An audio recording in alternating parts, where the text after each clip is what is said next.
عبداللہ بیٹے، آپ دودھ ڈھک کر کیوں نہیں لائے؟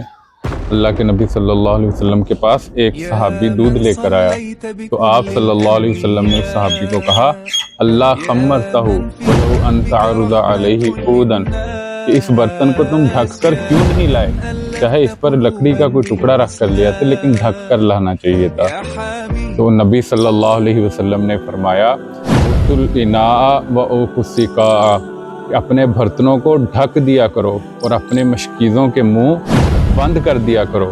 فَإِنَّ فِي السَّنَةِ لَيْلَةً، کیونکہ سال میں ایک ایسی رات ہوتی ہے، يَنزِلُ فِيهِ وَبَاءٌ، اس رات میں وبائیں نازل ہوتی ہے۔ پھر جو بھی برتن ڈھکا ہوا نہ ہو یا جو بھی مشکیزے کا منہ کھلا ہوا ہو، اِلَّا نَزَلَ فِيهِ مِنْ ذَلِكَ الْوَبَاءُ، اس میں پھر وبا داخل ہو جاتی ہے۔